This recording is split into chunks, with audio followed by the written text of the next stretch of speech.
Hey everyone, Parallel here. Welcome back to Star Trek Online. And it's been a while since I've done a Starship build video, but I recently acquired a new ship and I've been testing out a new build, and so I thought this would be a perfect time to get back into it here. So, the ship I'll be discussing today is the Kelvin Timeline Talaru Intel Carrier Warbird Tier 6. Yeah, that's quite a long name. I will just be referring to it as the Talaru. This is the Kelvin Timeline ship, the Romulan version that came out along with the Vengeance, which is, the Fed version, and the Klingons got the D4X Bird of Prey. These came out about a year ago in the lockbox, in the Kelvin lockbox, and now that they've been out for a while, they are starting to drop in price and become more affordable and accessible to more players. So they're still on the more expensive side as far as, your standard Infinity lockbox ships go. These go for, 350 million, but they're not the crazy expensive ones like the event ships that are, a billion and higher. So it is a reasonably easy to acquire ship. Just save up that EC and you'll eventually get your hands on one. All right, so that is the ship I'll be discussing. Now, the build I use on this is actually an Aux2Bat.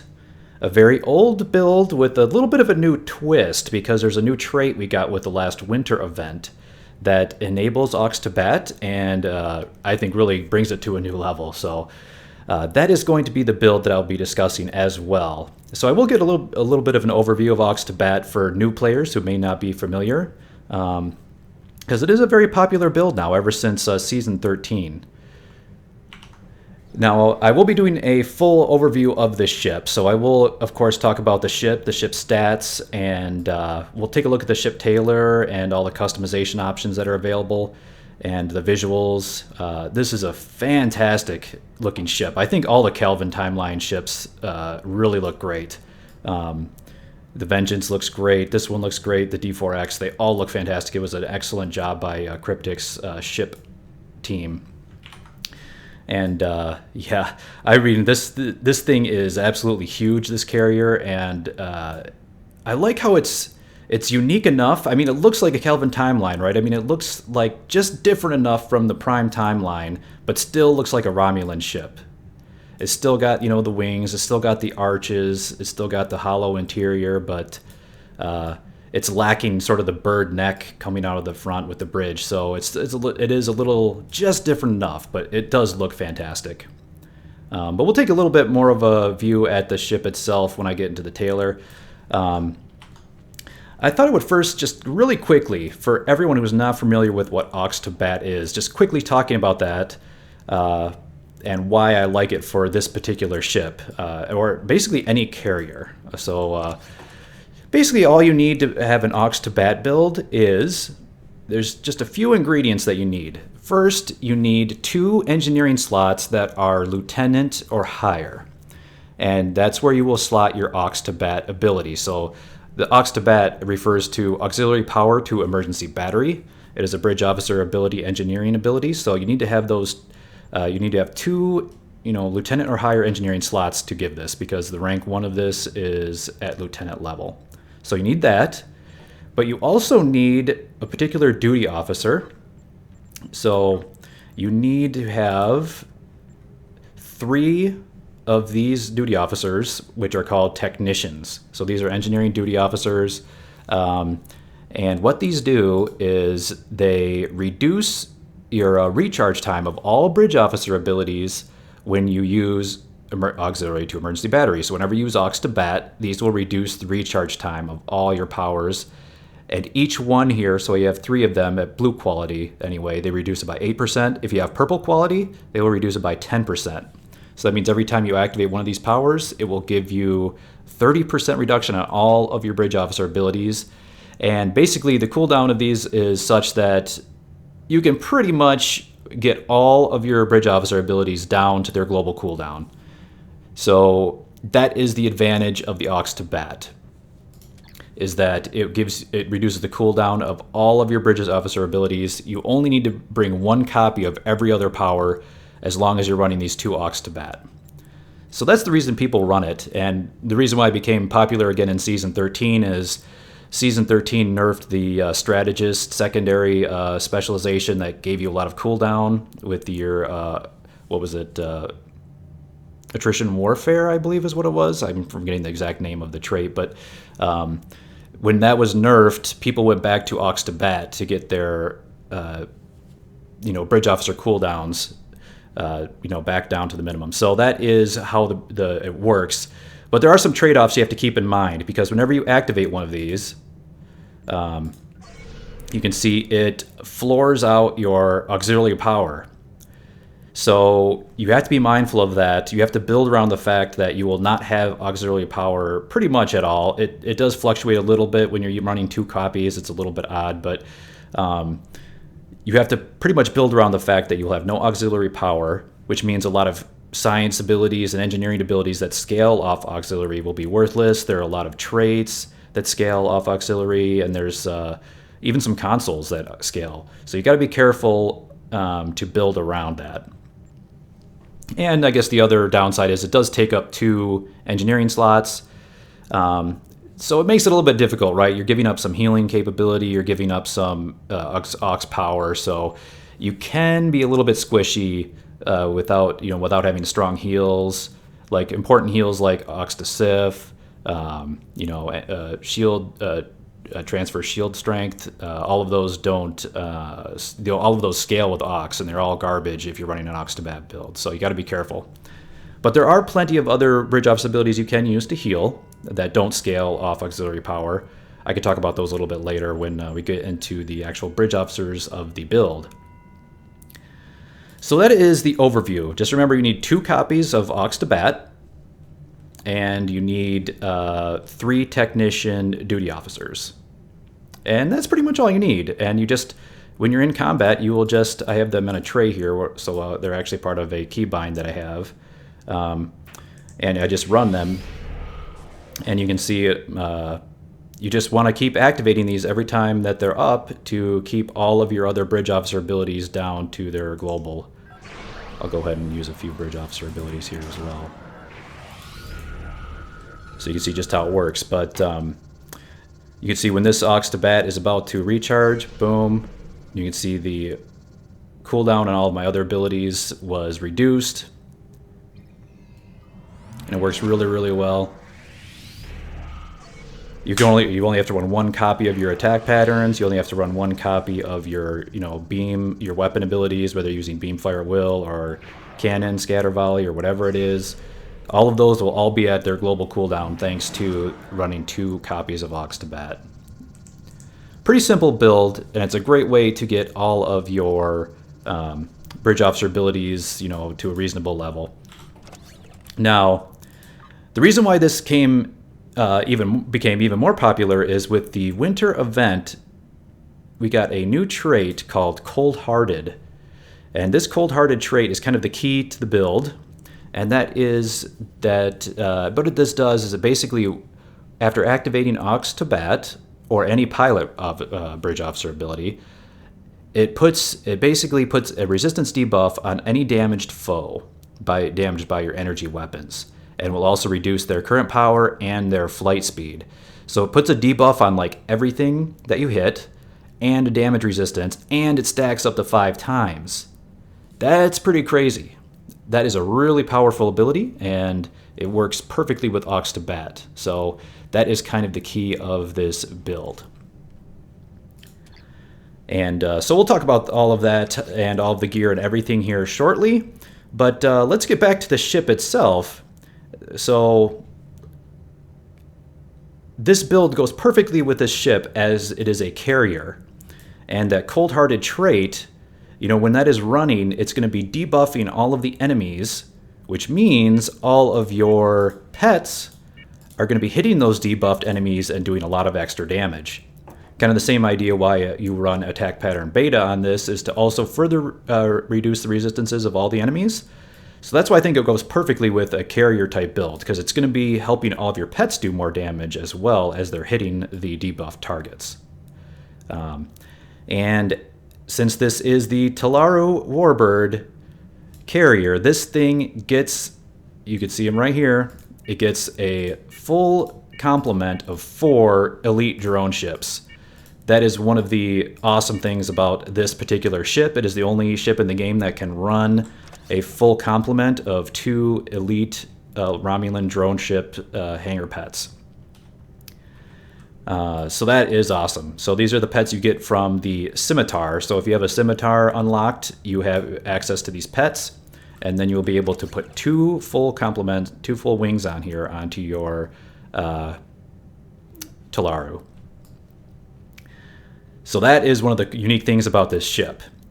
And in fact, the whole ship itself is very unique. The stats, everything about this ship is very, very unique. And that's what I would actually like to start out by discussing here. So let's talk about the ship itself and the stats. Now, talk about the ship and the stats, and I will, of course, go through all of my gear. I'll go through all of my skills, traits, talk about the bridge officers and the duty officers, all in detail. If you've seen any of my build videos before, you know I do like to go into a lot of detail and provide tips for new players who may not be familiar with this. I know some of these builds can be very complicated or confusing for new players, so I will try to describe everything as I'm going through it. But as I'm talking about the ship itself here, let's go ahead and head out to Japroi and get into a little bit of action. Show it in action, see what it looks like, because it has some other unique features visually that I would like to show as well, but you can only see them in combat. So let's go ahead and head over to Argala. And while we're heading over there, I will talk about the ship's stats. So this ship is, like I said, it's actually a very unique ship. It has, I'm going to go ahead and pull up here the stats on the side. Yeah, I guess I can't really display them here, but I'm going to pull up on the side. I'll kind of discuss them here. So this ship it's actually really unique for a carrier, and I'll probably, there's so many things about this ship that are unique. I'll probably use that word a dozen times during this video, because this really is a very different ship for anything else. It's not like any other carrier. It's kind of a mix of many different ships. And so just as far as stats go, the base hull of this thing is 52,000 at level 60, so yeah, reasonably tanky. Maybe not as tanky as some of the other ships out there, but you can see with my stats that I have here, it's actually up to 58,000 hull. So reasonably tanky, but not the most tanky. The more tanky cruisers will get you up to, like 60,000, or even the Miracle Worker cruisers are even higher than that now. What, those are like 64,000, I think, base hull, which is pretty crazy. So not as tanky as some of the other ships, but still it's fairly survivable with the base 52,000 hull. It's got a very good shield modifier, 1.25. So that's a little bit odd for carriers. This does have a very strong shield modifier. Now, the first unique thing about the ship is that it's a carrier, but it's not a 3-3 weapons layout. It's actually a 4 forward, 2 aft weapons layout. So again, that's actually very odd, because that's more like a raider. Like the old, like a Bird of Prey is a 4-2. I think the only other ship I can think of that's 4-2 is like the Edolg science vessel, I believe, is a 4-2. But that's also quite unique for a science vessel. Not that no other science vessels have that. So very unique weapons layout. So there's that. It's kind of a weird mix between a carrier and it's like it almost wants to be a dreadnought carrier with like a 4-3 layout, but it's not. But still seems to want to lend itself more to that forward firepower with the 4-2 layout. Another unique thing about the ship, well, I mentioned this already, is that it can slot drone ships, and it's the only ship that has 2 hangar bays that can slot drone ships. And if anyone's familiar, drone ships are some of the best pets in the entire game. Best pets in the entire game as far as DPS goes. I mean, there are some other ones that are actually really quite good. The Jem'Hadar pets are pretty good. You've got of course, the Tholian Mesh Weavers are really, really good. But these are some of the top pets in the game, the elite drone ships. You can see here their abilities. We'll go through those in detail in a minute. But the one last thing that's unique, it's not very, I guess, sexy, but it is actually really unique, and that is the turn rate on the ship. It actually has a base turn rate of 8.5. That is very, very high for a carrier. Carriers are usually very sluggish and slow, and this one actually has a reasonably good turn rate. I mean, if you've flown like an Arbiter, or like, you know, like the fleet battlecruiser tier 6, that it has a turn rate of 9. And this is pretty comparable to that, just slightly under that. So it's actually very maneuverable for a carrier. One of the things I actually like about it, it's more maneuverable than a scimitar. It kind of turns like a scimitar. It feels similar to a scimitar. It's a little more maneuverable, but it does have that high inertia.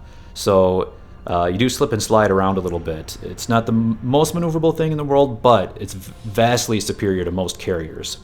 So it's this weird mix of, you know, a maneuverable carrier with the drone, with elite drone ships, with a 4-2 weapons layout. It's just a very odd mix, and that's what makes the ship unique, and that's part of the reason why I was so interested in it and I wanted to pick it up. Let's show you one of the other unique features of this ship here in combat. Let's go ahead and do an Argala patrol. This is on advanced difficulty. Let's go ahead and launch our drones.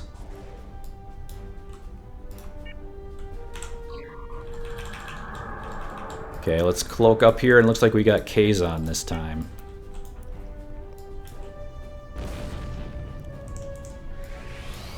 Let's get our Aux2Bat going.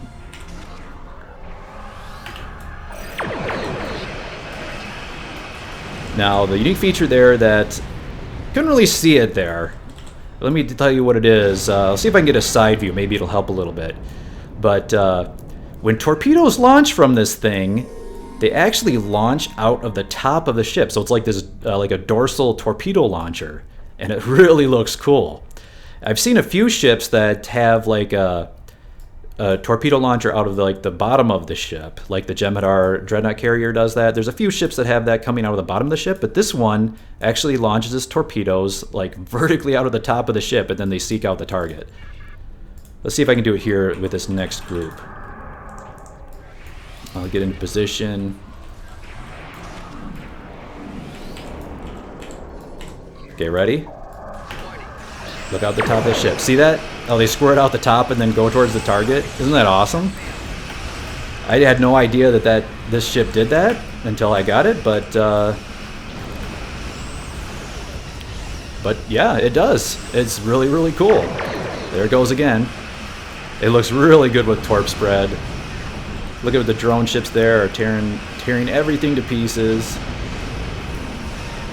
Oh crap, there is a lot of stuff to pick up. I am going to try to pick up as much of this crap that I can because of course I need salvage like everyone else does with the new re-rolling system. Salvage is quite valuable.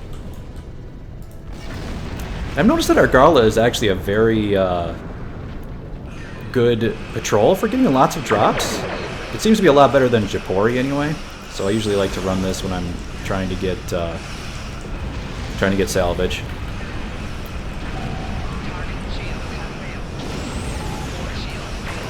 There was just a 1 torp without the spread. You can see the ship's pretty maneuverable, right, for a carrier? I mean, most carriers don't move like this. Carriers are actually very often, they're painfully slow to fly. I honestly hate carriers most of the time. But this ship definitely maneuvers much better than most other carriers. Now, this ship, like I said, it does have a lot of unique advantages. It does have one unique disadvantage. Let me cloak up here. Now, I'll talk about it a little bit. I don't know if I'll be able to just show it here, but this ship has an incredibly large hitbox that extends way out past the actual visual part of the ship. Even visually, the ship is quite large, but the hitbox is massively outside even the visual portion of the ship. Normally, it's not that much of a problem, but where it does become a problem is warp core breaches. Oh my god, this ship gets hit by so many warp core breaches. Let's see if we can get torps. There goes the torp spread out of the dorsal. Dorsal torpedo launchers are really, really cool. And we unloaded on these guys. But I hit, you know, this one doesn't warp core breach, unfortunately. But that one hit me. So that's the problem. The hitbox is so huge that you will get hit by warp core breaches all the time. And when I was trying to get parses in ISA using this ship, I was dying on like every single run. It was driving me crazy. Until I finally slotted invincibility. I gotta say, invincibility trait is almost a requirement on this ship because of the hitbox. You're gonna get hit by some warp core breach from a cube and it's gonna take you out. So you really gotta run this trait when you're using this ship. Alright, so we'll talk about that as well. So I just wanted to show you a run there of the ship and the really cool looking torpedo launchers. The ship itself looks fantastic. And yeah, so there's a lot of good things going for this ship. I'm going to head back to the Janolan Dyson Sphere. Alright, so I guess that was kind of the intro there. We went through a little bit of action, showed some of the visuals, talked a little bit about Aux2Bat in general. Let's get into the meat of the build here. Alright, so first, let's go through all of the gear that I'll be using. Now, the gear I'm using is a disruptor-based build. Disruptors are pretty much the meta right now. They have a lot of great set bonuses that benefit disruptors, and I will show those here. You've got your energy torpedo, which is disruptor, and there's just so many things going for disruptors right now. They are the meta. And this build works great. So, and if you're curious, since I will be talking about the build, I did do quite a few runs of ISA earlier to test this out. And just so you can have an idea of what this build is capable of, at least in an ISA pickup group, let me quickly show the...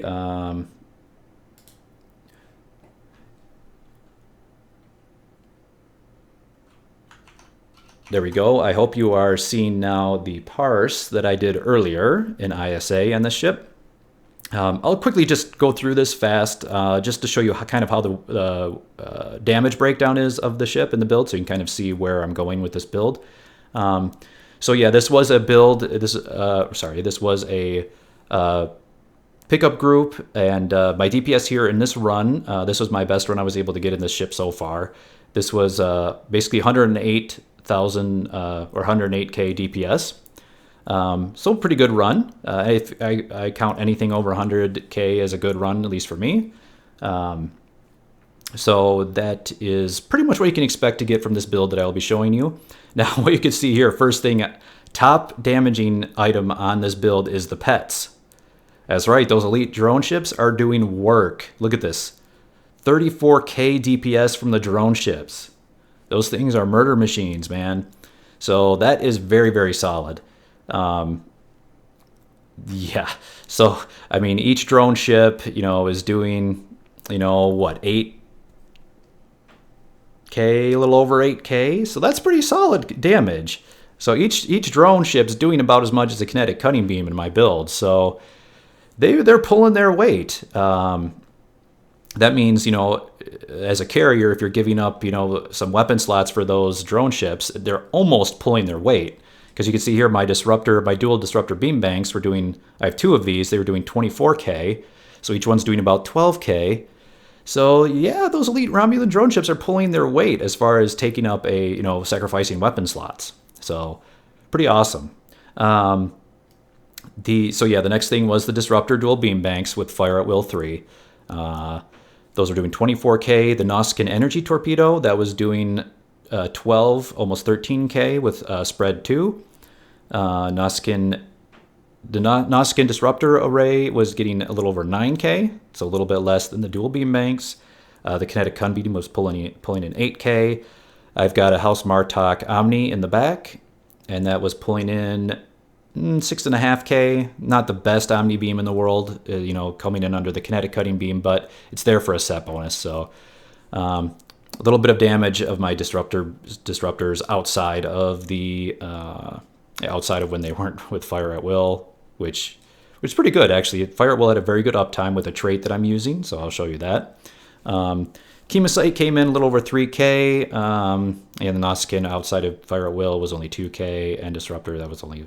So there you go. That was the bulk. So that's very much, you can see those pets are pulling their weight. I love those elite Romulan drone ships. All right, let's get back into the game here.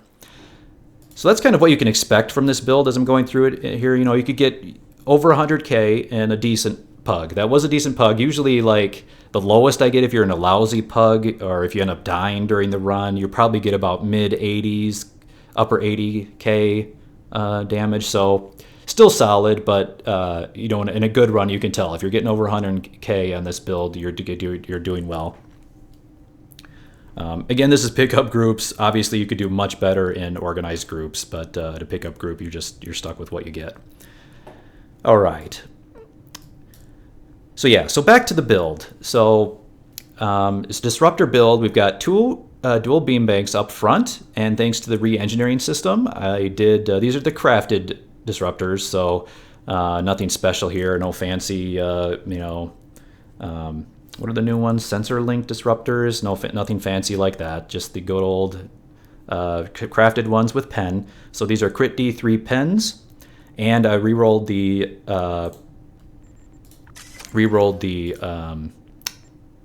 Epic trait as well to the Crit D damage, which is the best re-roll you can get for those. That got that on both. So running two dual beam bakes here. I am then running the Nausicaan Disruptor beam array. This is pretty much a standard beam array, but you run it here for the set bonus, honestly, is the biggest thing. What you want to run this for. So this is for the Nausicaan set bonus. It's a very, very good set bonus, and I'll show it here because there's actually 3 pieces for it. And if you're wondering how you can get this Nausicaan beam array, you can get it from the... it is the Echoes of Light episode. People have recently completed Echoes of Light. So run this episode and you can get it as a reward. You get the whole, you have to run that episode 3 times and you get the whole Nausicaan set. Well worth it. Even for new players, this is a fantastic set for any disruptor build. And it's even right up to end game. It's excellent. We also got the Nausicaan Energy Torpedo, also part of the set. The nice thing about this torpedo is that it counts as energy damage. It's not a kinetic torpedo. So this kind of works very similar to the trusty old crystalline energy torpedo, except for that one is anti-proton damage.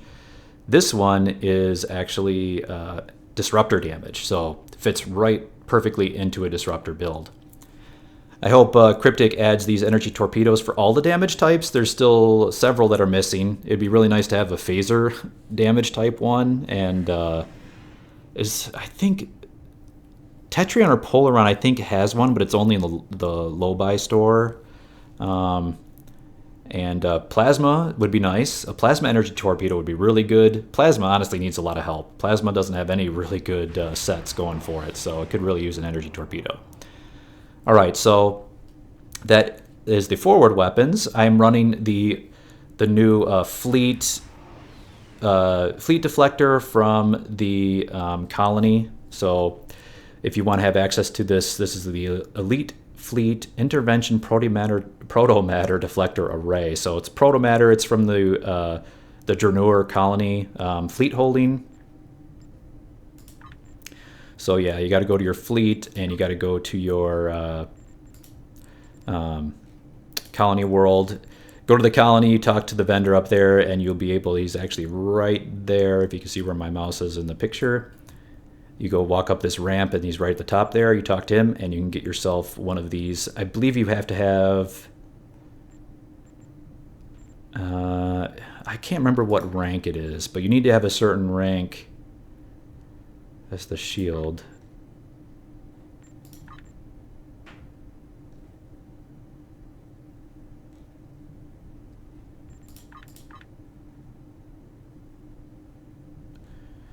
Yeah, I don't remember what rank you actually need to get.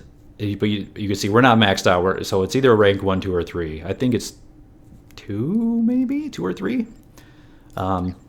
to get access to this deflector. But this deflector is all the hotness. This is now the new meta deflector. Everyone loves it. Some people still run the Nucara 2-piece, but I really like this deflector. It's got excellent not set bonus, but it's got excellent stats there you can see. And it's got something unique. It's got that Cole crit modifier. You can see it's the first one there. That Cole crit is that bonus down there at the bottom, which is 15% critical severity based on your hull percent and 4% crit chance based on hull percent. That's really, really good for a deflector. I mean, not going to find much better than that. So yeah, that's what you're going to want to pick up. Now, I did actually reroll this a little bit to get rid of the EPG and the, I think there was Drain X on here. Rerolled those just to get some more hull strength because I didn't want to be so squishy, and nothing in this build uses EPG or Drain, so there you go.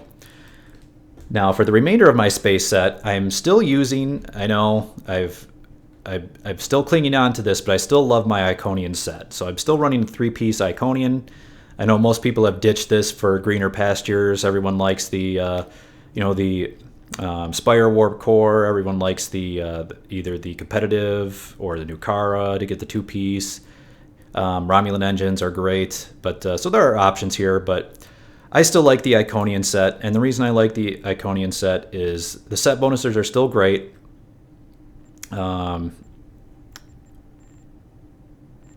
Where's more details? There we go. So it still has the 2-piece set bonus is the enhanced shield distribution, which it's kind of cool. It's whenever you do it, whenever you balance your shields, it gives you a nice little shield regeneration for 5 seconds. Pretty decent.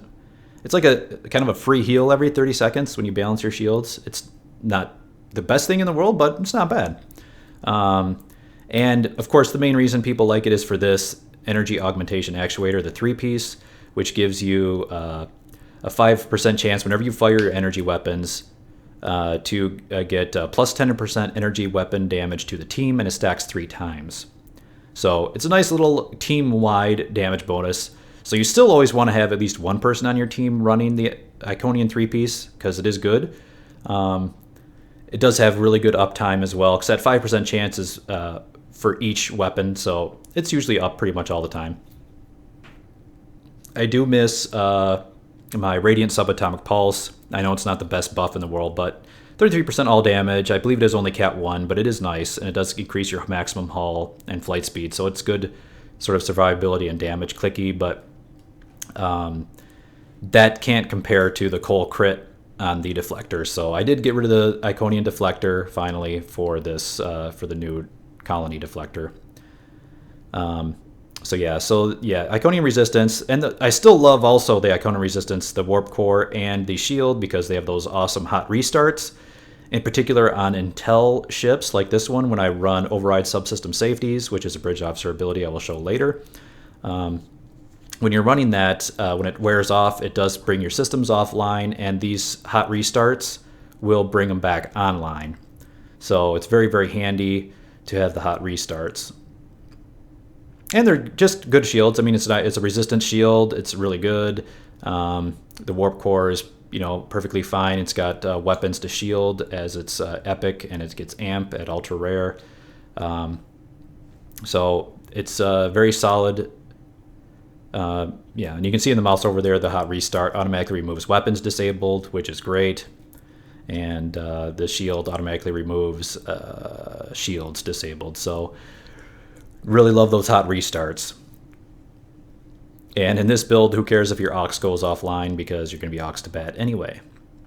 All right, so in the aft, I will be running the House Martok Disruptor. This is another set piece you can get from episodes, and I believe you get this one from the, I'll pull it up here. I think it was it Brushfire?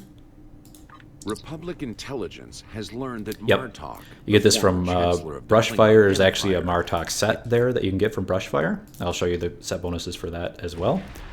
And then also, of course, the Borg Kinetic Cutting Beam. You get this from the Omega Reputation. And it has a nice 2-piece set bonus with the Assimilated Module, which you also get from the Omega Reputation. So if you're a new player, grind out your Omega reputation. These are actually 2 things you can get very early, and the 2-piece set bonus is very good. Okay, so let's talk a little bit about the set bonuses. So the Nausicaan, well, I should go through the rest of the consoles here because there are some consoles that are part of these set bonuses. For my devices, I do run the Subspace Field Modulator. It's nice for a little bit extra survivability. You get that from one of the early episodes.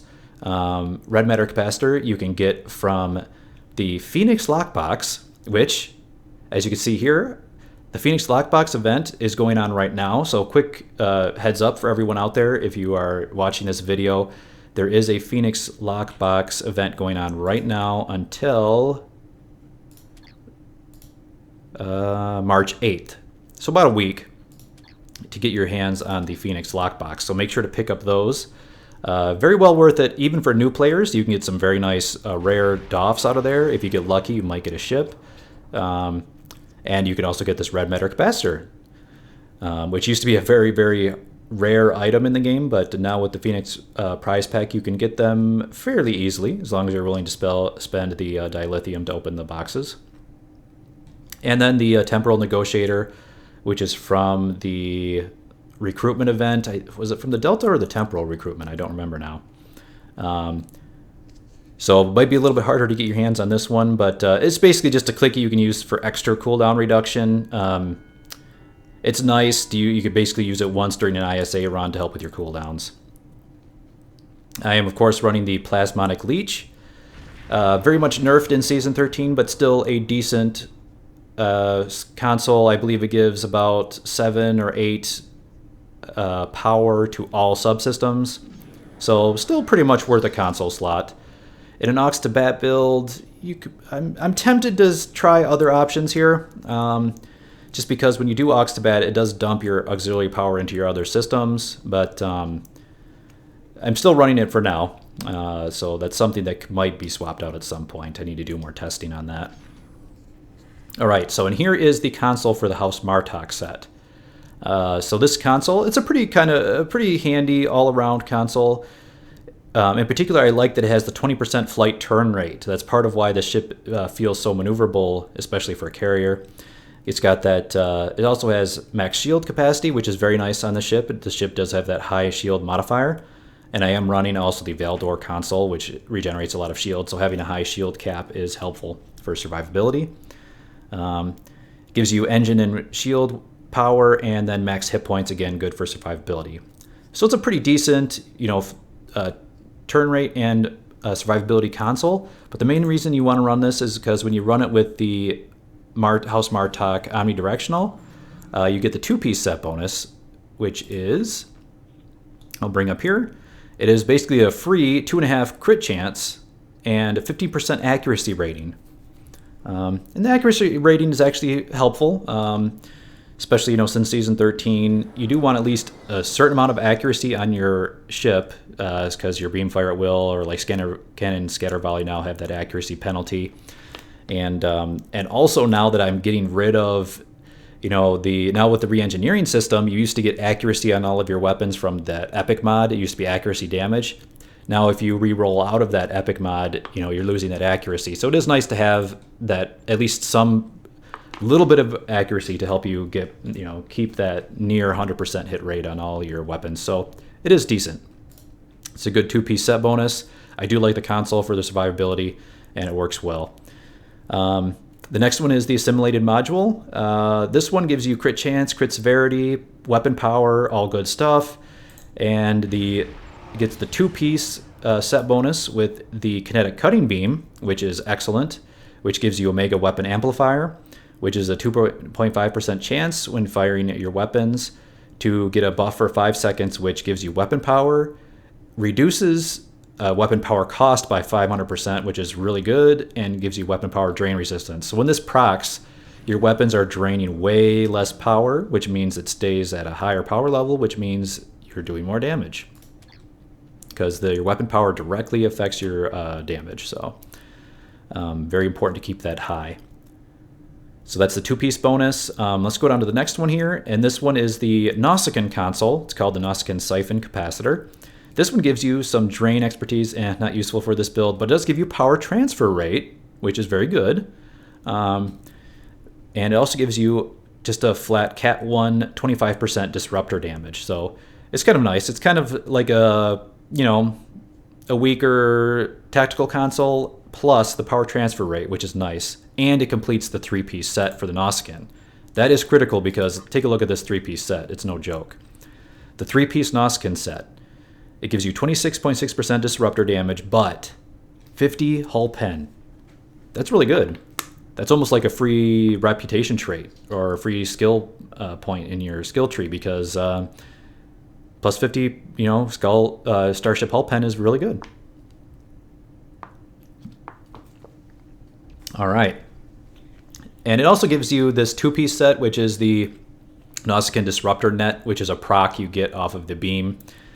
It makes it do more disruptor damage over time, and it doesn't really do a whole lot. So the main reason to use this Nausicaan set is for that 3-piece bonus. So it's very nice to get that extra hull pen and your disruptor damage. And then finally, there's a few more things here, sorry. I'm also running the Timeline Stabilizer. You get this from the Krenum Science ship, which is a winter event ship from a couple years back. If you want to get your hands on this now, you're going to be having to open those Phoenix prize packs. If you get an epic token out of the Phoenix prize pack, you can get the Krenum Science Vessel, and that will give you this console. Just don't get your hopes up. Those epic tokens are incredibly rare. I've opened over 1,000 Phoenix boxes. I've never gotten one. So, but it is hard to get, but it is a very good console. It does give you 15% cooldown on all of your science bridge officer abilities. It's whatever. More helpful on some more science-based ships, but the clicky is why you want this. It is an amazing clicky. It gives you a massive fire cycle haste. It gives you a really good bridge officer and captain ability cooldown time. Very, very important. Again, this is something you can use in the middle of your run for really good burst damage and reducing the cooldown on all of your abilities. So it's really good. You've got also, here is the dynamic power redistribution module. Again, a very meta console. This is one you can pick up off the exchange. It comes out of the lockbox. I believe it's actually originally came off the Atlas. Is it the Atlas?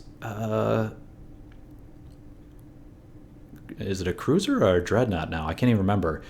But it came out of the Atlas Federation ship. But you can get it from, there's actually a box you can get it from on the Klingon and Romulan side for reasonably cheap. And it is one of the best consoles in the game. So if you can get your hands on one of these, it's very good because it gives you a Cat 1, or no, sorry, not Cat 1. Cat 1 gives you 17% directed energy damage, which is nice, and it gives you an all damage resistance rating, again, which is nice. So even, just by itself, it gives you some good stats. Plus the clicky is amazing. It gives you hull regen and bonus damage and resistance rating, and all when you're at 80% or higher HP. So to self, it gives you, and it reapplies every 1 second when your health is above 80%. So you activate this, and it gives you a lot of health regen while it's running, right? So it gives you a lot of regen to get your health back up. Just make sure your health is high when you pop this thing, and it will do work because it increases your resistance, increases your regen, and massively increases your damage. So really good console. It's both survivability and damage all in one with a very good clicky. I am also running the Shield Absorptive Frequency Generator, aka the Valdor console, which is very good. And I run this on almost all my Romulan ships, especially since Season 13 when it's, survivability is becoming a lot more important. But basically, whenever your shields drop below 90%, any shield facing, you have a 2.5% chance per shot of all energy weapons to restore 200% of that outgoing damage to your shields. So basically, over time, it gives you a lot of healing to your shield. It's really, really good. It's one of the best consoles in the game. Only Warbirds can use it. You just need to have the Valdor, which is the Tier 2 C-Store ship. So if you just go to the C-Store and buy the Tier 2 Valdor, you can get your hands on this console. That will unlock it for all of your Romulan characters. You've got your tactical consoles. I'm just running vulnerability locators. You get this from your fleet spire, and it's pretty expensive. There are 50,000 fleet credits and a good chunk of dilithium. I don't remember exactly how much. I think 13,000 dilithium maybe. So yep, you definitely want to stack up these, get your crit chance up there, and take advantage of all the extra crit D that you'll be having from your weapons and whatnot. And of course, the elite Romulan drone ships will be completing the build here with, I did get the elite version, so you need to, like I mentioned earlier, you need to have unlocked the scimitar that will allow you to buy these ships from your, once you unlock the ships, you can get them from the dilithium store here. Oh wait, where do we go? Hangar pets. You get them here. Well, that's the Kelvin one. Where's the, there it is. You can get them here. These are the advanced version. You actually have to go to your fleet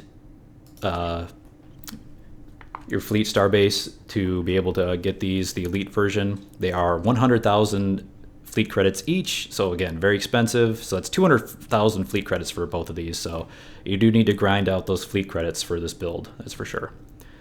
But these things are absolutely amazing. You saw from the Parse, they wreck everything. They are little destruction machines, and they're pretty cool. They will copy the appearance of other ships, like in the Borg. If you're running like an ISA, they'll look like Borg probes, so they're pretty cool.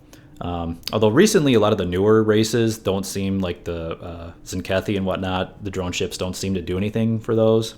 So I think Cryptic got a little bit lazy with the newer races, not giving the drone ships anything to copy, but it's not a huge deal.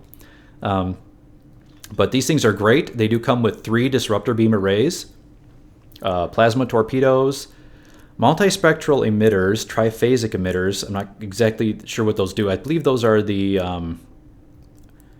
they do have some flashy effects. They do have beam array overload 3 and fire at will 3. So they got 3 disruptor beam arrays and that fire at will. So that's fantastic. They get emergency power to shields.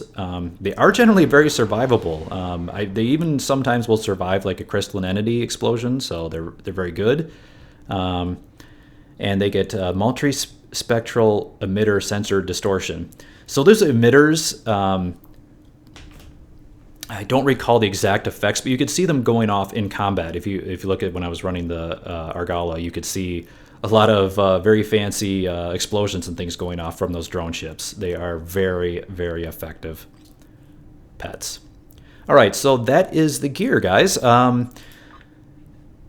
So let's see. Let's go through the skills here just quickly. I'm not going to go through every skill. You could just see basically the build I'm going for here. It's a very heavy tactical build. Go all the way to tactical ultimate. You definitely want to pick up the offensive coordination to get to all of the damage for your hangar pets, since this is a carrier. You do want those drone ships to be buffed up to the max. I probably, now that I'm using an Aux2Bat build, I probably wouldn't spec so heavily into attack readiness, but this, like I said, I usually run a Drake build where I do like to have that readiness. It's unfortunately you still need respec tokens to respec your skills here, and so I don't typically change this every time I make, every time I try out a new build, I just kind of work with what I've got here. It's annoying to have to spend respec tokens every time to try to perfectly optimize it. So, but you can see what I'm running here. Pretty standard build with a heavy tactical focus. Definitely make sure you pick up long range sensors and science. And you're going to want to pick up, a few things like hull plating's good, EPS for the EPS flow. You definitely want to pick up impulse expertise for the turn rate. And the rest of the things, you could pick up these for extra power, warp core efficiency, engineering readiness is nice. Again, for the Aux2Bat build, those readiness skills probably not needed. As far as my specializations, I am running Intel primary, just fully maxed out. Really good for getting those flanking bonuses, good damage there. And then strategist for the secondary. Does have the nice diversionary tactics, is pretty helpful survival skill. It will placate everything within 10 kilometers, so it can be a good oh shit button. So pretty helpful secondary. All right, let's talk about traits. So space traits. I'll just go through them pretty quickly here. Fleet coordinator. You get this, I believe, for free. It's one of the base traits. Very, very good, but it's +2 damage for all, per team member, up to 10%. Ablative shell. This is a lockbox trait. You can pick this up off the exchange for fairly cheap, and it's kind of nice because it gives you pretty decent little self heal. Looking at my parses, it does actually add up over a fight, so it's a really good survivability ability, which again I like because it's not because of running an Aux2Bat, you don't have a lot of healing capabilities, so it's nice to have a trait that will help out in that regard. I am also running Romulan Operative for the crit and crit severity. Inspirational Leader, again, another lockbox trait that you will definitely want to pick up. Again, pretty affordable nowadays, not like the old days when it used to be over 100 million, but it's much more affordable nowadays, probably under 10 million. I haven't actually looked at the price on these in quite a while. But this is nice because every time you activate a bridge officer ability, it gives you like a 10% chance to buff up like almost all of your starship abilities, including like, your weapon abilities, your crit abilities. So it's a very good trait. Superior beam training. You can get this. You can get this is an upgrade to the normal beam training. To get the superior version, you have to go to your K13 fleet holding, and you can pick this up. It's 100,000 fleet credits to upgrade to the superior version, which takes it from normally it's 5% bonus beam weapon damage to 7.5. I believe it is Cat 2 though, so it's a very good trait. Another critical trait for all tactical characters, a good day to die. Another lockbox trait, you can pick this up off the exchange, but you're really going to want this because it allows you to use your go down fighting. You can use it at any health. And now that go down fighting had the cooldown reduced, and the scaling was kind of nerfed a bit, it's actually great to just use it any time when you need it. It's a very short cooldown time now with like 40 seconds. Definitely want good day to die. Very, very important tactical ability. Point blank shot, another good trait. You get this from an episode, I believe, and I'm sorry, I totally don't remember which episode it is, but if you go through the episode list, you will be able to find this, and just run that episode and you will unlock it. It's a very good trait, which basically just makes it so you do bonus damage as you get closer to the target, and it works really well. So basically you want to get up to about 2 kilometers is where you get your max bonus, and if you're farther away than 6, you don't get any bonus. So pretty cool, good trait. Self-modulating fire, another lockbox trait you can get that's pretty decent. Gives you a shield pen that lasts for 10 seconds, but it only triggers once every 45 seconds. It happens whenever you land a critical hit. So basically, you're gonna be landing crits right away. So it's gonna trigger like right away. It'll give you 10 seconds of shield pen, and then it'll go and cool down for 45 seconds. And then finally, I am using Anchored. This I do adjust, based on how much survivability I need. But thanks to things like Ablative Shell and some the resistances from my set bonuses and whatnot. You can kind of offset the downside of this trait. So this trait, basically, when you're standing still, this trait will give you a damage bonus, but a damage resistance debuff. So you become more squishy as you're standing still. So I've been standing still here for a while. It stacks up to 4 times. You can see right here. You can see I actually have 4 stacks of Anchored right here. So I'm getting a very nice 20%. I believe it is Cat 2 all damage. So it's a very powerful all damage bonus, but it does give you that. I'm also getting a -20 all damage resistance rating. I'm actually curious, just sitting here. Yeah, look at my damage resistances. Not very good. Of course, I don't have any buffs or anything, bridge officer abilities going right now, but not the best resistances in the world just when standing still. So you got to be careful. You need things to offset. If you want to be able to run Anchored, you got to have a lot of damage resistance buffs coming from other areas, consoles, traits, bridge officer abilities. You're going to need that. But if you don't want to run Anchored, I would recommend one that I also run a lot, which is Fluidic Cocoon, which is another lockbox trait you can pick up. Anchored is also a lockbox trait. So most of these are pretty affordable on the exchange, but Fluidic Cocoon is another good one. It's a nice little, whenever you receive a kinetic damage, you get a plus 5% bonus energy damage for 20 seconds, stacks up 3 times, so pretty good. Not as good as Anchored, but it's a decent trait if you want to be more mobile. All right, so those are the personal traits. Let's take a look at the space traits because these are important. In particular, as I mentioned, the cold-hearted trait, because that's key to the Aux2Bat build. But so emergency weapon cycle is one of the top traits in the game, pretty much meta on almost every build. You get this trait from the fleet battle cruisers, battle cruiser bundle. So like the Fleet Arbiter, or not the Fleet Arbiter, just the regular Arbiter, the Kurak, and the Morgu.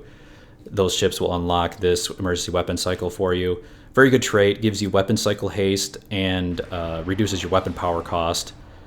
And all you have to do is activate an emergency power to weapons, which of course I am running on this build. So very, very nice trait. Highly recommended if you have one of those ships. The next one is Cold-Hearted. I talked about this a little bit earlier, but this is key for this build. It's kind of the theme of the build is you want to debuff the enemies as much as possible so your pets do as much damage as possible because they're very nice pets. But Cold-Hearted, so basically when you're running Aux2Bat, which is basically permanent, you're always going to have one of them up. While that's running, all of your weapons are going to be applying this Cold-Hearted debuff to all the enemies. So if you're like running Beam Fire at Will, it's going to be spreading to everything and it stacks up really fast. You can stack up to 5 times, and it's going to be reducing their flight speed. It's going to be doing all damage resistance rating debuff, and it's going to be reducing their max power, which I'm actually, I don't know, never really worked on that. But the main thing here is you want that damage resistance debuff. You're basically, think of it this way, basically it's like a permanent attack pattern beta 3 that applied to like all enemies that you hit. So it's really, really good. And it is actually, since it has these other debuffs in it, like the flight speed, this actually counts as a control effect, which actually triggers another trait I'll be showing later. So it's actually really nice for triggering that as well. So if you have things that trigger off or controlled an enemy that is being controlled, this will trigger that. As I mentioned, I am running Invincible. Like I said, one of the downsides of this ship is the huge hitbox. You will be getting hit by warp core breaches all over the place. Even if you're farther away than what you normally would think, you're still going to get hit by them, and it's really hard to avoid. So I highly recommend Invincible. If you don't have Invincible, you do get this from the Zal heavy cruiser, so it's kind of expensive. That's a 300 million EC cruiser to get your hands on. It's another lockbox ship. If you can't get that, I would highly recommend maybe Honored Dead as an option. This is a pretty good survivability trait. It was nerfed from its release state, so it's not as good, but it's still decent. So if you don't have your hands on invincibility, you get Honored Dead for very, very cheap on the exchange. They're incredibly cheap, even just a couple million, I think, maybe even under $1 million nowadays because it's nerfed. Now I'm also running Redirecting Arrays. This is to get as much uptime as possible on Beam Fire at Will, because you want your Beam Fire at Will going not just for damage, but for also stacking up those cold-hearted debuffs onto everybody. As long as just also running Attack Pattern Beta and stacking those up on everyone, so that's very good. This trait you get from the Miracle Workers, so you need to get the Miracle Worker cruisers to get this. Basically what it does is if you're taking hits every 0.3 seconds, it will extend the duration. Let me say it again. Every time you take damage, it will give you 0.3 seconds to your duration of Beam Fire at Will.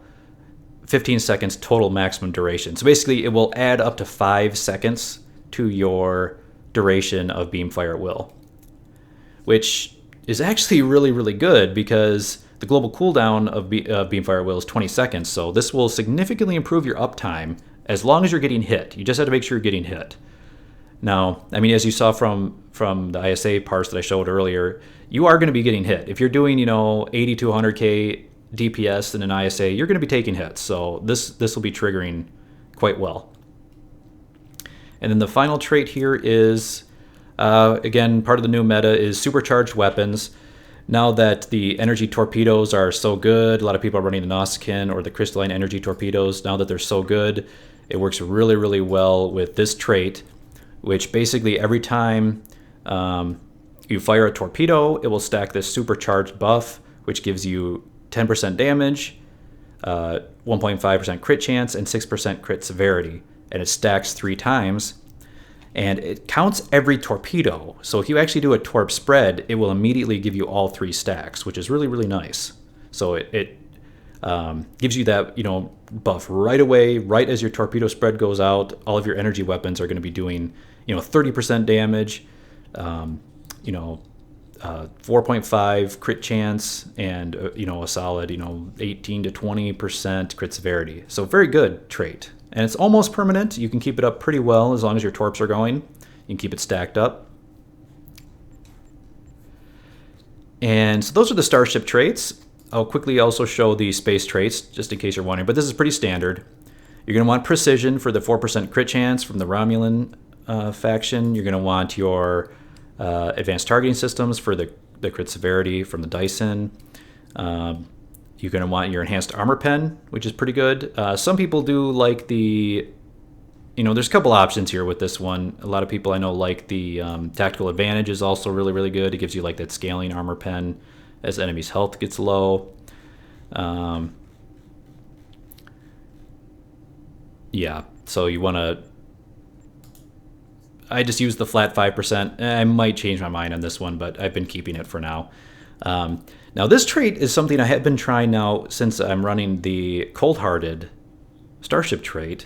It meshes well with this trait. So this one actually gives you bonus energy weapon damage and projectile damage against controlled targets that I believe it is Cat 2.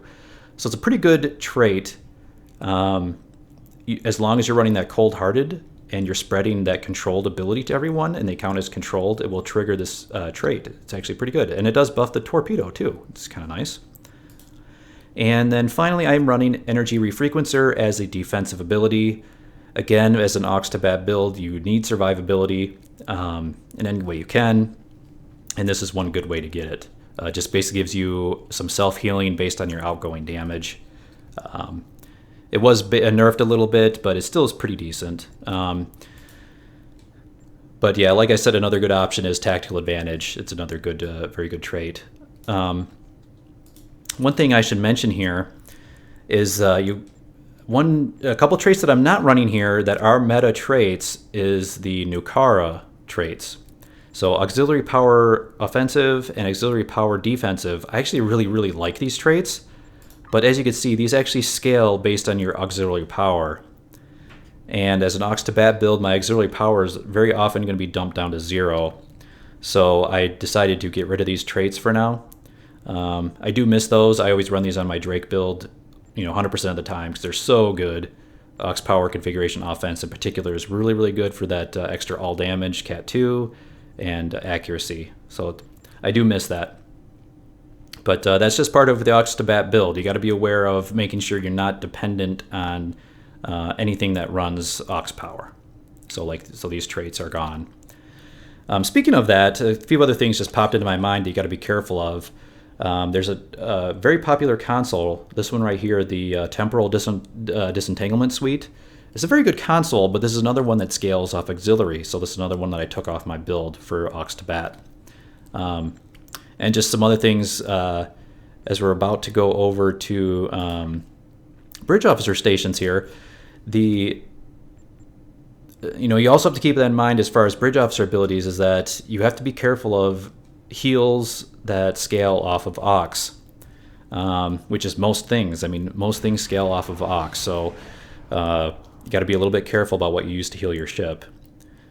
In fact, I'm running very few heals in this build, as you can see. I'm more depending on traits, as you saw, like the energy refrequencer.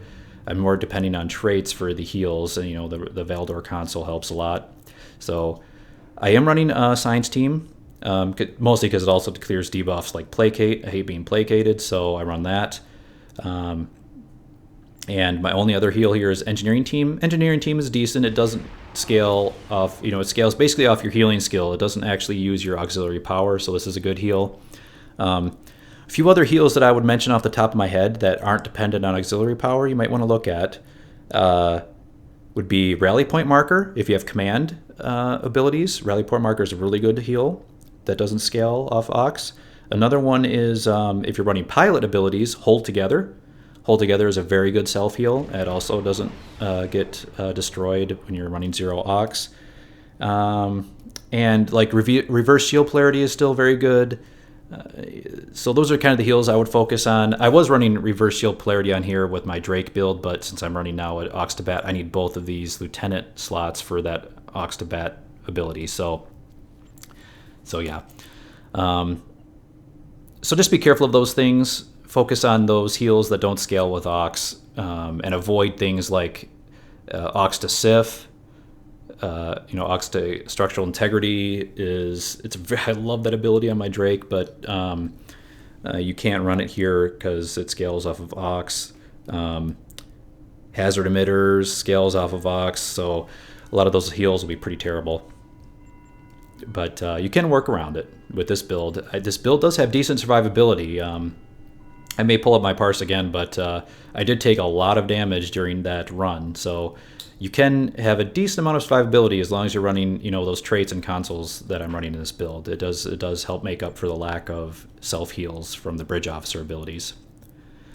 But otherwise, it's a pretty standard build here since I am on my Romulan character. These are all Romulan Bridge Officers with a superior Romulan operative in all slots.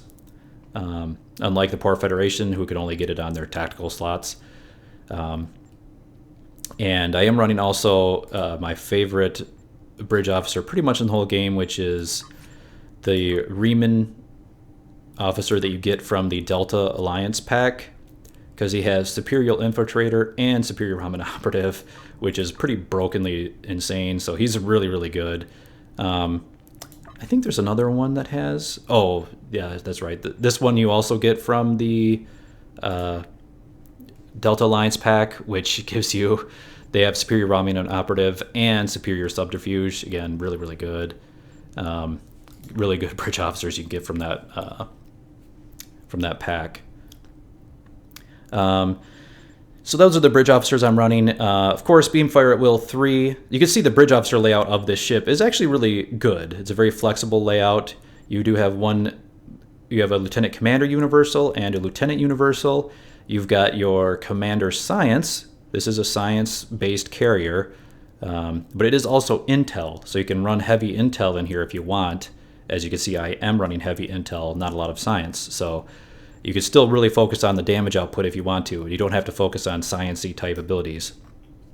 So you can load this thing out with Intel.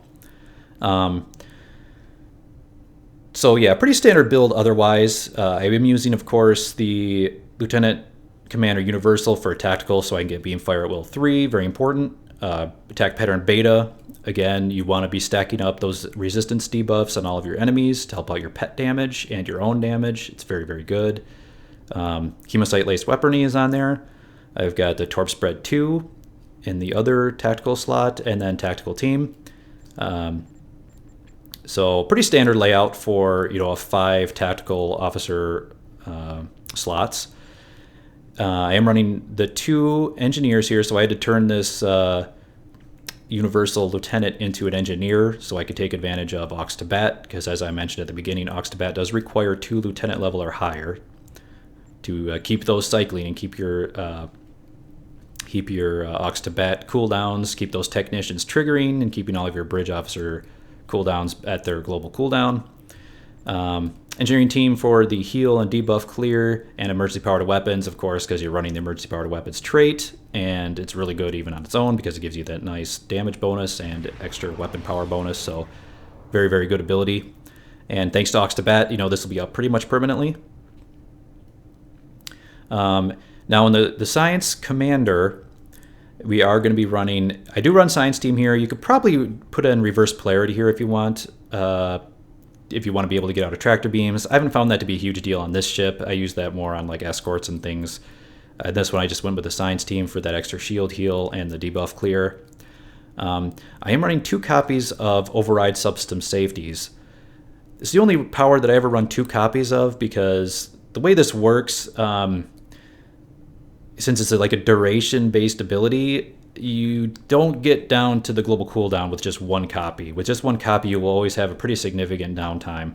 So you need to run 2 copies to have good uptime on Override Subsystem Safeties, just because of that duration of the power. Because you know, it increases all of your, removes the cap and increases all of your current power levels, which really buffs your damage during that time. But then, you know, during that 20 seconds where that's powering, you know, where as it's diminishing, that the cooldown's not going down during that time. So it's kind of weird how it works. But you do need to run 2 copies if you want really good uptime. You could swap one of these out if you wanted to, but I do like having the 2 copies to maximize the uptime. And thanks to having the hot restarts from the Iconian set, the downside is not too bad, because at the end of, you know, that duration with Override Subsystem Safeties, you have that one random subsystem will go offline, and the hot restart will usually pick that right back up without a problem. And then in the top slot here, in the Commander slot, I am running Ionic Turbulence. This is actually pretty great power. I think it's a little bit underrated, actually. It's a very good debuff. In particular, again, it's a very good damage resistance debuff. And it does have a nice big area, and it even has like some flight speed and the other debuffs to it. But you mostly want it for that all damage resistance rating. The only downside to it is that it has a travel time, and it's pretty slow. So it won't be there right away for your alpha strike, but your follow-up shots will be getting that damage resistance bonus for that 10 seconds. Again, you want all the damage resistance you can, because that helps out all your pets as well. So it's really good. All right, so that is the bridge officer abilities. Let's finish up with the duty officers. Oh, I went to the wrong thing. Duty officer roster, and here it is. Now, I showed this at the beginning. Of course, you need your 3 technicians. At least blue quality, I would recommend. The blue quality ones you can pick up for maybe $1 million or 2 each at the exchange. The purple quality ones are incredibly expensive, so I wasn't able to afford those. There's actually a way to get the purple quality technicians from doing the duty officer assignment chains at the various colony clusters. I think the Bertrand cluster is the best one. You can get that. I think it's 10 of 10. A duty officer. I'm actually going to start working on that. I need to do a little more investigating. I might actually do a guide video on that once I figure it out myself. But you could do that.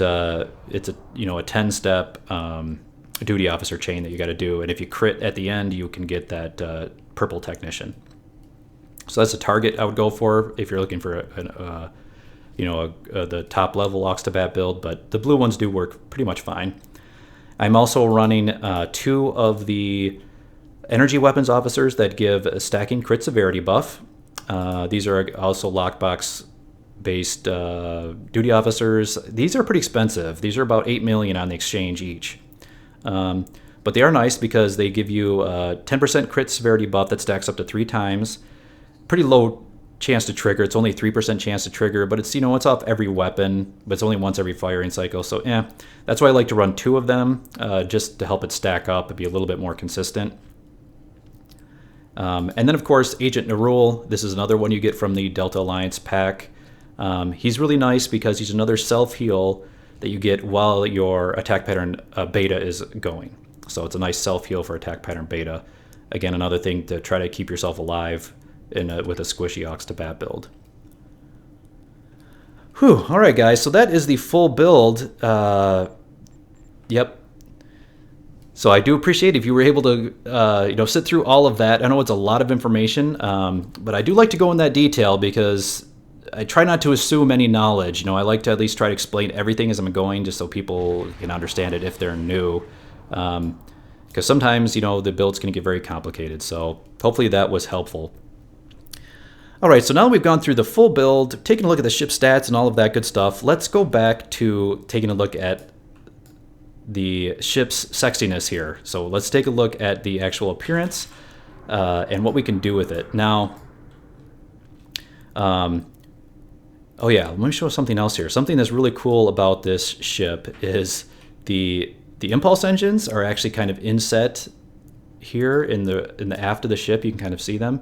It's actually kind of cool. They how they're inset into the ship, kind of sunk in. It's kind of neat. They have a cool trail coming out there. If you're wondering what shield visuals I'm using, I'm actually using the counter command, and I believe I'm also using the counter command deflector. Yep. The deflector is pretty tiny. It's this little thing right in here, so you can't really see it very well. But I do really like the counter command on my Romulans because it has kind of that greenish and kind of green and black theme to it. It looks really, really good on a lot of different Romulan ships.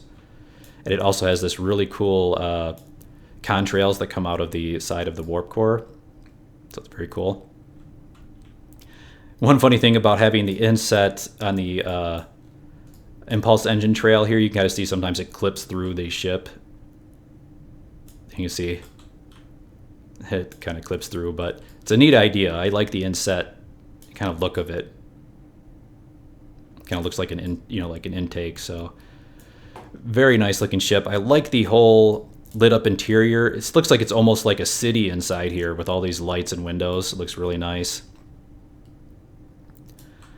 And I think this might be the bridge area up here. And it looks almost like it has two kind of control pods. It's just a very unique and very, very awesome looking ship. I even like kind of has the glow here along the wings, kind of inset. Just a lot of details that you can kind of find if you look at it. It does have a custom bridge as well. I will show that here. Let's first beam down here and take a look at the ship tailor. You can look at the options. There are really, really very few options for this ship. But I will like to show them, at least so you get an idea of what you're looking at. So after we take a look at the appearance of the ship, I think I'll just maybe go do a Japroi run just for fun and finish up there. Now I do want to talk about I didn't really talk about it much, but the ship does come with a trait and a console. I didn't talk about them a whole lot just because they're not very great, unfortunately. Oops, I ran past it.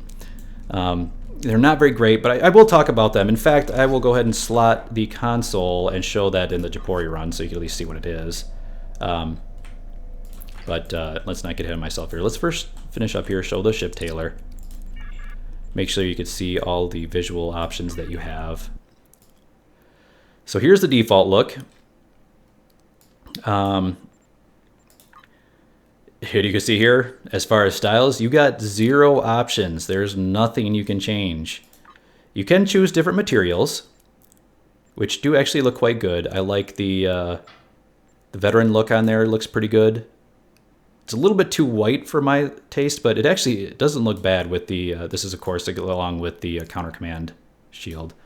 But the upgrade is the one I'm running, looks fantastic, but a lot of good options here.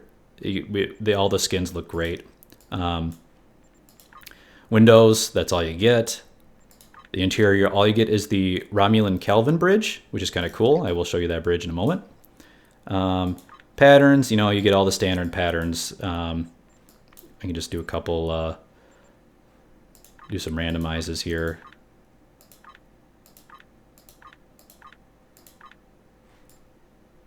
But basically, there's very little customization. You can add a pattern, change the material, that's about it. But thankfully, it is a very cool looking, ooh, I like that. Look at the lines here coming out of the impulse engines. That is really cool looking. Nice. But yeah, I do love the look of the ship. It's almost like a flying wing in reverse. It just is so cool looking. Just both unique visually and performance-wise. It just doesn't feel like a normal carrier, and it doesn't look like a normal carrier, so it's got a lot going for it. All right, so there is the visuals. Oh yeah. Before I forget, it does come with an Admiralty card. Let me show that real quick. Admiralty cards. Let's go here. Admiralty, and it's a pretty decent Admiralty card. You can see it right here. Kelvin Timeline Tailor Intel Carrier Warbird Tier 6.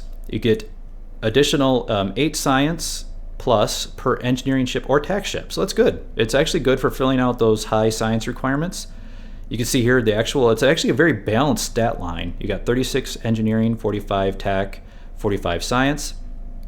So you can fit this into just about any team, and it just really stacks up the stats and a very nice bonus to science. And science is actually very nice for Romulans and Klingons. They have a lot fewer science ships to pick from, although it's gotten better over time, but still not as many as the Feds. So it is helpful to have that extra science stat bonus on there. So a good Admiralty card, good ship. So yeah, before I finish up with a run of Japroi, I did say I wanted to show the ship's trait that it comes with and the ship's console that it comes with. So the trait here is called Highly Specialized. I guess I didn't actually go over the mastery package, did I? I believe it comes with a pretty standard carrier mastery package. You've got your, you buffed your hangar pet, so quick deployment. Almost every carrier gets this. It's a reduction on the recharge time of launching carrier pets, and more XP to rank up faster.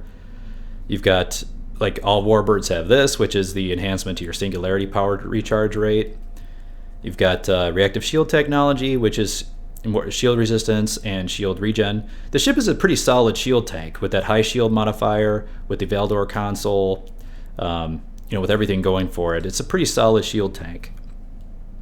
And then armored hull. So honestly, not the best mastery package in the world. Not much. You don't get much in the way of crit or crit D, but you do at least get the quick deployment, which does help there, and a little bit of survivability. But the trait is highly specialized. It's an okay trait. I'm just trying to figure out what kind of situation where I'd want to use this over another trait. But it basically gives you whenever you activate any specialist bridge officer ability. Which is interesting. I wonder if that means, like, any specialist would be like, intel, temporal, command, anything. It does give you a 5% recharge time on all specialist bridge officer abilities. It gives you that hull restoration, weapon specialization buff, and exotic particle gen buff. Maybe on like a temporal science ship, maybe for the APG buff. But it's not a lot. There are a lot of other good science traits out there. It does stack up to 5 times, and if you're running like a temporal one and you're running a lot of low cooldown temporal abilities, it could work. That might be what I'd recommend use this trait on, but otherwise, it's kind of like it'd be a pretty decent trait, but it's kind of a generalist trait. It doesn't really specialize in one area, so it's kind of outshined by other traits. But don't really use it. And then the console, which I will use, is the mining drill laser.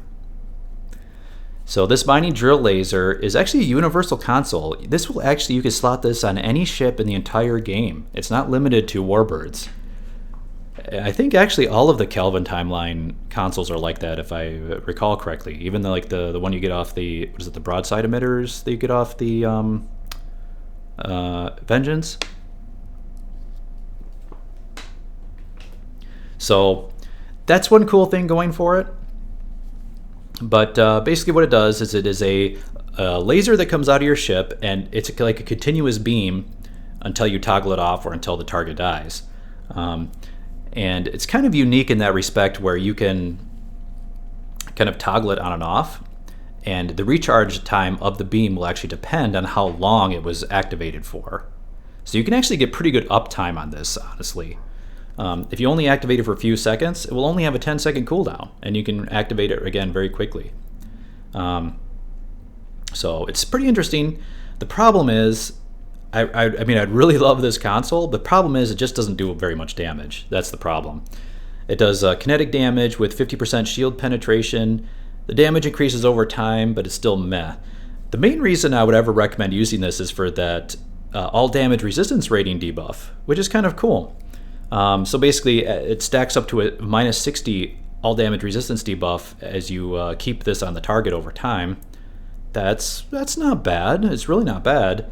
It does take a little while to stack it up, but for a hardened target, it could be actually pretty good.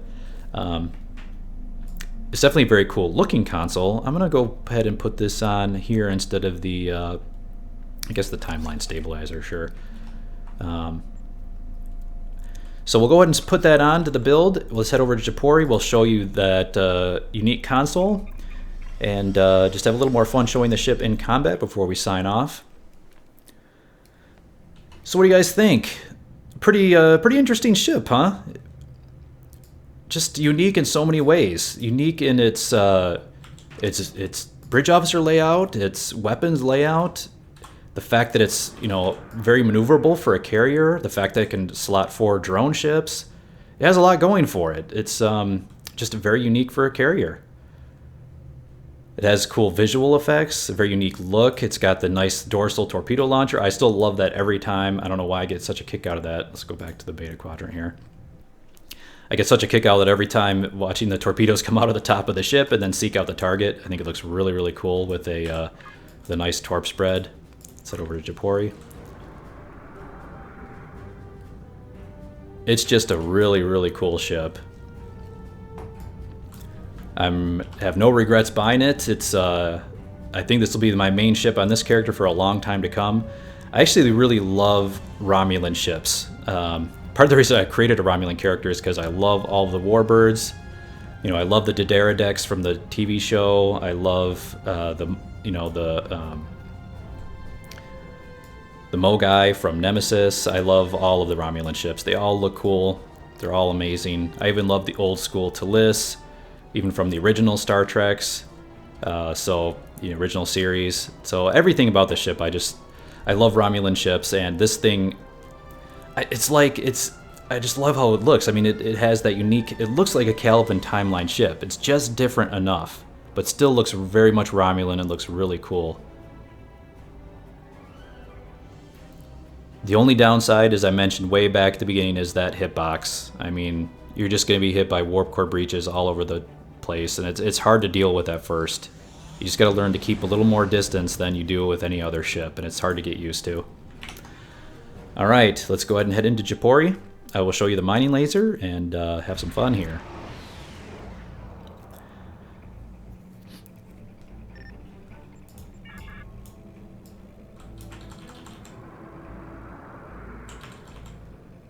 Now, go ahead and launch my drone ships here, but I think for this I'm not going to activate my other weapons because everything's going to die too quickly if I do, so let's just buff up here. And I forgot to put on my bar.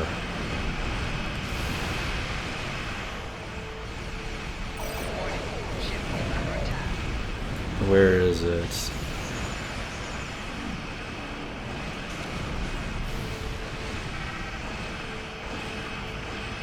Oh, come on. What's it called? Mining drill? Is it under M? I'm sure my... Yep. My drone ships will be taking everything out before... Why can't I find it? I must have scrolled past it by now. No. No.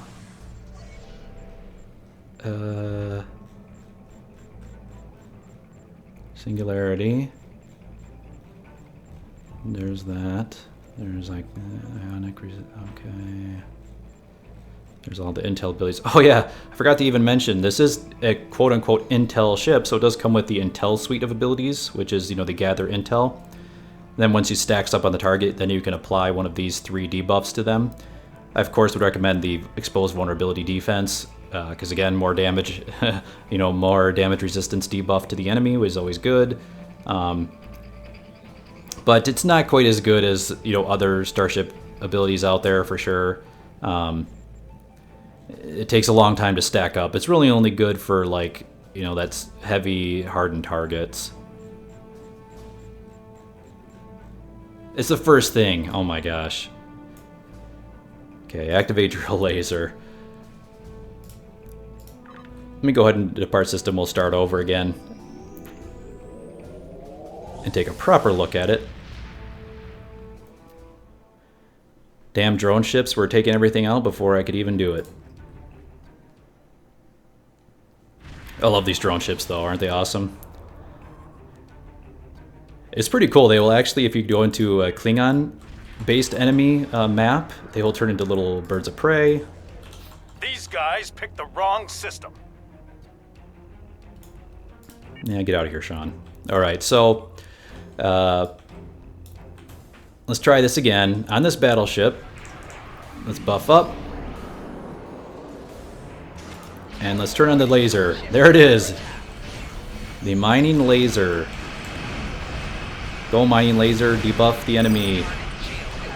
You can see they're launching all those little emitter things, cause all kinds of cool explosions. The pets are so freaking good, man. Those drone ships. You can see, so that was activated for quite a while, so that was brought it up to a 30-second cooldown. Go my pets, go my lovelies, take everything out. There's one of their torpedoes.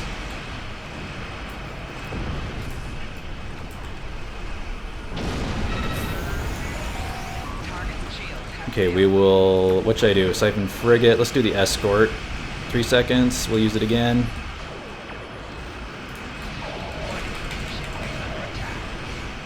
And there it goes. So you see it really doesn't do a lot of damage. But it is good for that stacking debuff. That's the only reason I would use it. Beam, beam, beam. And, okay. So there we go. Now, if you use it in conjunction with your other weapons, usually you can destroy targets like fast enough where the cooldown will be very, very short. And then you can... see, like, all these Warbird breaches are going to be hitting me, but... so, like, if you... you know, apply it to an enemy, like now... It's already dead. Apply it to this enemy. There we go. So if you apply it to the enemy and then you kill it really quickly, see, it's only a 10-second cooldown. So it's kind of cool. I mean, I really like the functionality of it, like how it works, the short cooldown, and the longer it's on the target, the more debuff it gives. The problem is it just doesn't put out the damage. That's the problem with it. Go beam. You can see it right there. And that is it for Japroi.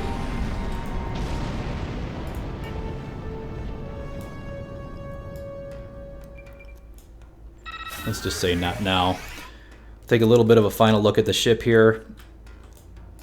Hang out with Sean for a while. But I guess one thing I can maybe show to illustrate how huge the hitbox is. Let's see if I could do this. So I'm going like for a straight top-down view. You would think the hitbox is this, but if I heal myself with like a science team, see it extends like way out beyond.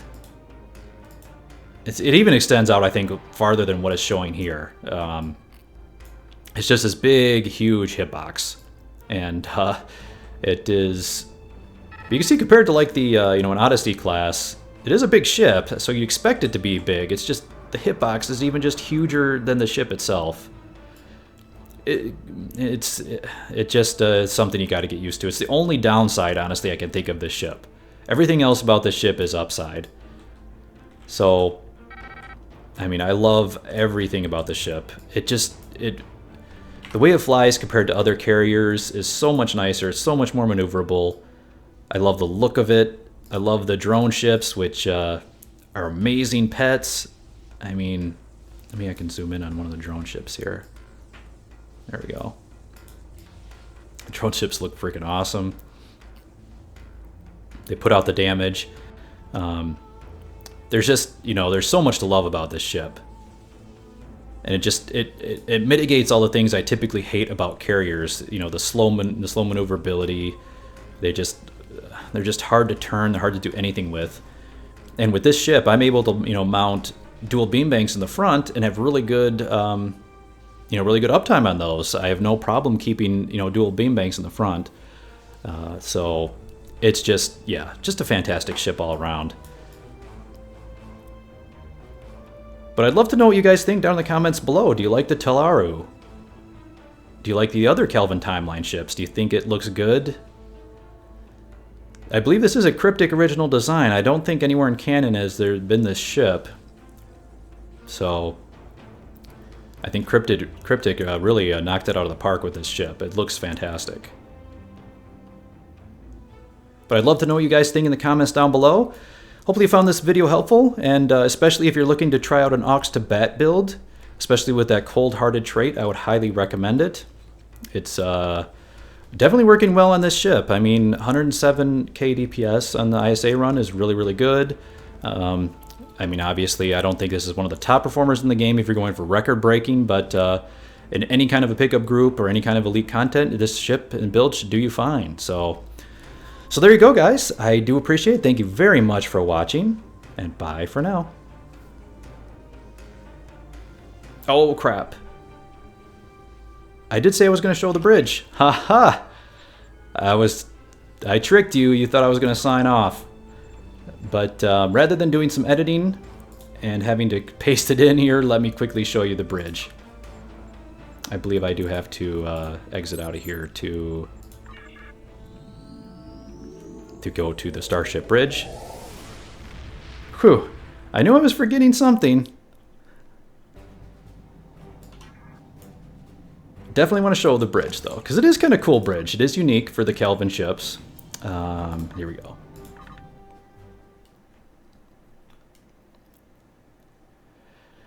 The only thing about this bridge is you'll probably notice right away is it has very hard lighting. And I think it needs a little bit of a pass. Now I think they designed this bridge before the new lighting engine, and with the new lighting engine, it's just a little bit harsh. It's just honestly, it's way too, you know, it's way too dark with very hard lighting sources, and it does look cool as far as like the glowing consoles and stuff. It doesn't look so great as far as like actually on your character. So here we go. It's kind of a cool bridge. I like it. It almost looks like a Riemann style to me, with this, you know, big open bridge with these very widely spaced out stations. Although, unlike the Riemann bridge, it doesn't have like the upper deck like on the Scimitar. But you do have your bridge officers here using their consoles. You can't interact with these seats, unfortunately. This is probably some kind of holographic projector, which it doesn't really activate, but looks really cool. I can just imagine, you know, some cool holographic view screen showing up here would look great. You do get your captain's chair, which, as you can see, like I was saying about the lighting, it's very harsh, very lens flare-y. But see if I can get some lens. You can see some lens flares there. Like right there, some lens flares. So yeah, they're trying to make it look like a Kelvin bridge with all the lens flares, but it's just so freaking dark. I don't know how anyone could like work in this. But you do get access to, you know, pretty much your standard stuff. You get your account bank. There's like no... I don't even think there's a ready room. There's like no rooms off the side or anything.